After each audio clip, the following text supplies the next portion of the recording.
जय हिंद दोस्तों। आज के इस वीडियो में मैं आप सभी से आईबी सिक्योरिटी असिस्टेंट के कट ऑफ के विषय में बात करूंगा कि आंसर की आने के बाद आप सभी का कट ऑफ कितना हो सकता है, आप सभी का कितना स्कोर हो तो आप सभी लोग टीयर 2 की तैयारी कर सकते हैं। उसके साथ साथ आपका जो एग्जाम 8 शिफ्टों में कंडक्ट हुआ है, इसमें आपका हार्ड शिफ्ट कौन सा है, कौन सा शिफ्ट इजी है और किस शिफ्ट को कितना नॉर्मलाइजेशन में फ़ायदा मिलने वाला है। और यह मैं जो आपको डाटा बताऊंगा हार्ड शिफ्ट और इजी शिफ्ट का, ये आपका रैंक मित्रा के डाटा के अनुसार बताने वाला हूं। तो आप सभी लोग इस वीडियो को लास्ट तक अवश्य देखिएगा और उसके बाद मैं अंत में आपके कट ऑफ के विषय में बात करूंगा कि आपका आंसर की आने के बाद टीयर 2 का कट ऑफ कितना हो सकता है, आपका कितना स्कोर हो तो आप सभी लोग टीयर 2 की तैयारी कर सकते हैं। आज के इस वीडियो में मैं इन सभी टॉपिक के विषय में आप सबसे बात करूंगा, तो आप सभी लोग इस वीडियो को लास्ट तक अवश्य देखिएगा। आपके मन में आईबी सिक्योरिटी असिस्टेंट से संबंधित जितने भी डाउट हैं, जितने भी सवाल हैं, आपको उन सभी सवालों के जवाब मिल जाएंगे।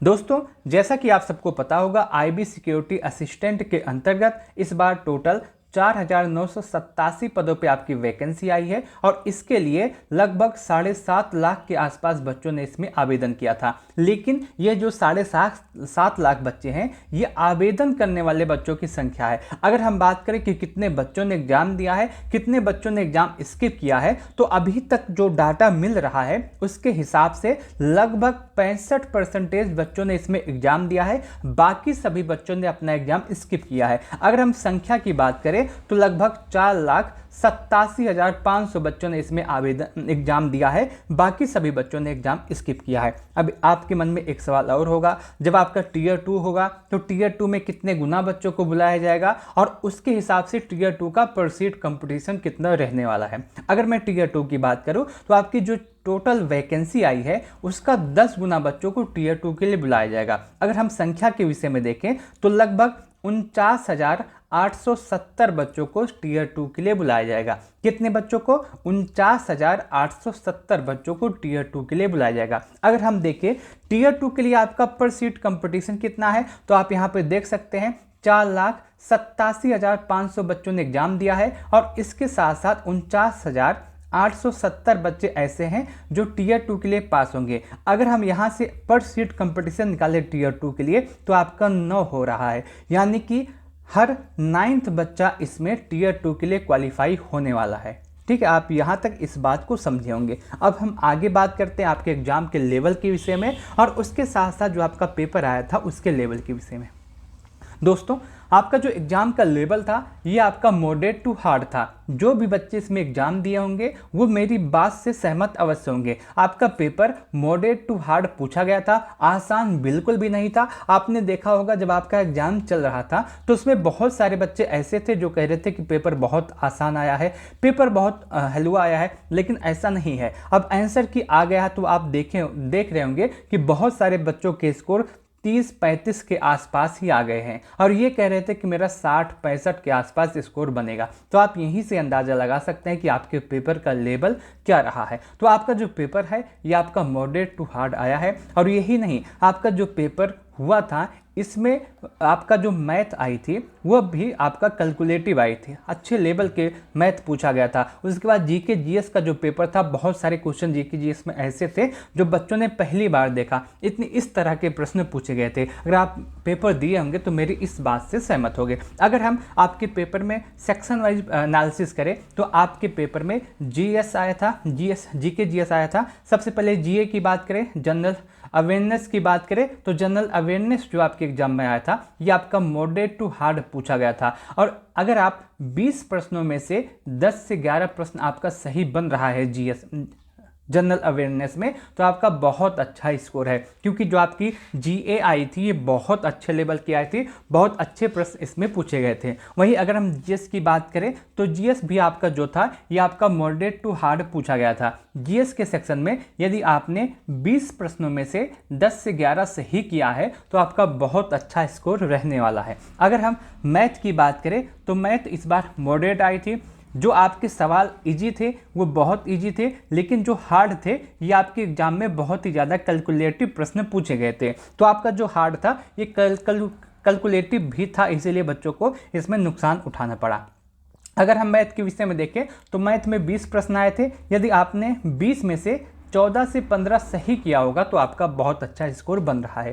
रीजनिंग के विषय में बात करें तो रीजनिंग इजी थी, बच्चों ने इसमें अच्छा स्कोर किया है। और यदि आपका रीजनिंग में 20 में से 15 से 17 के आसपास सही है तो आपका अच्छा स्कोर है। इंग्लिश के विषय में बात करें तो इंग्लिश भी आपकी मॉडरेट आई थी, और यदि इंग्लिश में 20 में से यदि आपका 14 से 15 के आसपास स्कोर है तो आपका स्कोर बहुत अच्छा है। आप यहाँ पे देख सकते हैं आपका जो पेपर का लेवल है ये मॉडरेट टू हार्ड आया है, और आपका सेक्शन वाइज पेपर की एनालिसिस मैंने यहाँ पे आपको दी है। आगे अगर हम बात करें, आपके एग्जाम में 100 प्रश्न थे और आपका 100 नंबर का ही पेपर था। आपका जो कट ऑफ बनेगा टीयर 2 का इसी 100 में से बनने वाला है।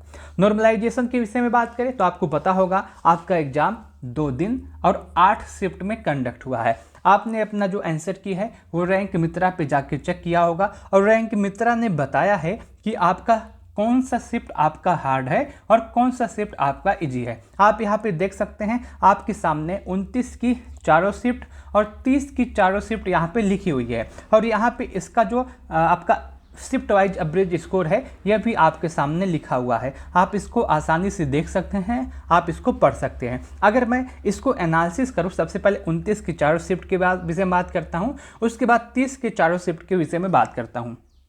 आप यहाँ पे देख सकते हैं अगर हम 29 की फर्स्ट शिफ्ट के विषय में बात करें तो यहाँ पे जो आपका एवरेज स्कोर है ये आपका 53.06 के आसपास बन रहा है। सेकंड शिफ्ट में आपका 54.01, थर्ड शिफ्ट में आपका 59.30 और फोर्थ शिफ्ट में आपका 51.33। वहीं 30 की चारों शिफ्ट के विषय में बात करें तो 30 की पहली शिफ्ट में जो आपका ब्रिज स्कोर है ये आपका 55.79 के आसपास है। सेकंड शिफ्ट में आपका जो ब्रिज है ये 50.76 के आसपास है। थर्ड शिफ्ट में आपका ब्रिज स्कोर 56.97 है, और फोर्थ शिफ्ट में आपका ब्रिज स्कोर 51.81 है। अगर मैं बात करूं कि आपका ये जो कंडक्ट हुआ है आपका एग्जाम 8 शिफ्ट में, इसमें आपका कौन सा शिफ्ट इजी है और कौन सा शिफ्ट हार्ड है। अगर मैं इजी शिफ्ट के विषय में बात करूं कि आपका कौन सा शिफ्ट सबसे ज़्यादा इजी है, तो आप यहाँ पे देख सकते हैं ये आपका 29 का जो थर्ड शिफ्ट है इसमें बच्चों का ब्रिज स्कोर 59.30 है, और यही आपका अभी तक का सबसे अधिक एवरेज स्कोर बन रहा है। जो भी शिफ्ट में एवरेज स्कोर अधिक बनता है तो ऐसा माना जाता है कि इसमें बच्चों ने ज़्यादा स्कोर किया है, ये पेपर इजी है, इसीलिए बच्चों का एवरेज स्कोर अधिक बन रहा है। ठीक है, तो आप इस बात से सहमत हो गए। अगर हम इजी शिफ्ट के विषय में यहाँ पे देख लिए, अब बात करते हैं हार्ड शिफ्ट के विषय में। आपका जो एग्जाम 8 शिफ्ट में कंडक्ट हुआ है इसमें कौन सा शिफ्ट सबसे ज़्यादा हार्ड रही है, तो आप यहाँ पे देख पा रहे होंगे 29 का जो सेकंड शिफ्ट था ये आपका अभी तक 8 शिफ्ट में ये आपका सबसे ज़्यादा हार्ड शिफ्ट रहा है। इसमें बच्चों का एवरेज स्कोर 50.67 के आसपास बन रहा है। अगर मैं सभी के विषय में बताऊँ, आपका फर्स्ट नंबर पे हार्ड की तरफ से आपका जो सबसे ज़्यादा हार्ड था ये आपका 30 का सेकंड शिफ्ट था, ये पहले नंबर पे है, ये सबसे ज़्यादा हार्ड है। वहीं दूसरे नंबर की अगर हम बात करें तो 29 का चौथा शिफ्ट है जो आपका अभी तक का सबसे हार्ड शिफ्ट है सेकंड नंबर पे।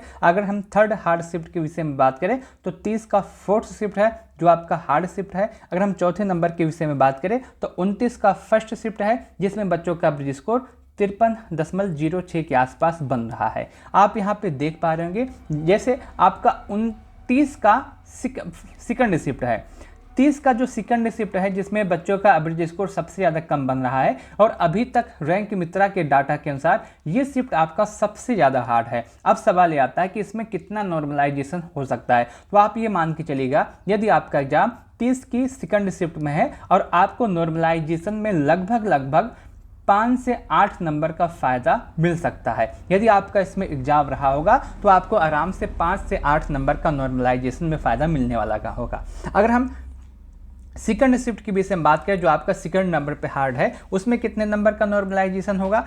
यदि आपका एग्जाम 29 की फोर्थ शिफ्ट में आपका एग्जाम कंडक्ट हुआ है जिसमें एवरेज स्कोर 51 से 33 के आसपास है, तो आप ये मान के चलेंगे कि आपको नॉर्मलाइजेशन में 5 से 7 के नंबर का फ़ायदा हो सकता है। तो आप इसी तरीके से आप देख सकते हैं कि आपका जो नॉर्मलाइजेशन होगा वो इसी तरीके से होने वाला है। आप इसका स्क्रीनशॉट ले सकते हैं, यहाँ पे आप अपना देख सकते हैं कि आपका शिफ्ट कौन सा है और आपको कितने नंबर का नॉर्मलाइजेशन में फ़ायदा मिलने वाला है। अब हम बात करते हैं सीधे कट ऑफ के विषय में कि आपका आंसर की आने के बाद आपका कितना स्कोर है और आपका कट ऑफ कितना जाने वाला है, कि आपका कितना स्कोर हो तो आप सभी लोग टीयर 2 की तैयारी कर सकते हैं। अगर हम कट ऑफ की विषय में बात करें तो यहाँ पे देख सकते हैं कैटेगरी वाइज कट ऑफ आपको आपके सामने मिल जाएगा।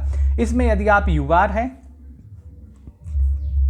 यूआर हैं और आपका स्कोर 63 से लेकर के 68 के आसपास है तो आप बिल्कुल सेफ है, आप टीयर 2 की तैयारी कर सकते हैं। यदि आप ओबीसी हैं और आपका स्कोर 61 से लेकर के 66 के आसपास है तो आप सेफ है, आप टीयर 2 की तैयारी कर सकते हैं। यदि आप ईडब्ल्यूएस हैं, आपका स्कोर 60 से 65 के आसपास है तो आप बिल्कुल सेफ है, आप टीयर 2 की तैयारी कर सकते हैं। यदि आप एससी हैं, आपका स्कोर 55 से 60 के आसपास है तो आप बिल्कुल सेफ है, आप टीयर 2 की तैयारी कर सकते हैं। वहीं यदि आपका स्कोर आप एसटी हैं और आपका स्कोर 50 से 55 के आसपास है तो आप बिल्कुल सेफ है, आप टीयर 2 की तैयारी कर सकते हैं। यदि आपका स्कोर इसी के आसपास है नॉर्मलाइजेशन के बाद तो आपका ये बेस्ट स्कोर है, आपका सिलेक्शन टीयर 2 के लिए होने वाला है, यदि आपका स्कोर इतना बन रहा है। मैं उम्मीद करता हूं कि आपको यह पूरा वीडियो अच्छा लगा होगा, आपको यह पूरी जानकारी अच्छी लगी होगी। यदि आपको वीडियो अच्छा लगा तो आप इस वीडियो को लाइक अवश्य कीजिएगा, अपने दोस्तों के साथ इस वीडियो को शेयर करना न भूलें। आपके मन में कोई भी सवाल हो तो आप कमेंट्स के माध्यम से पूछ सकते हैं। इस वीडियो को लास्ट तक देखने के लिए आप सभी का बहुत बहुत धन्यवाद।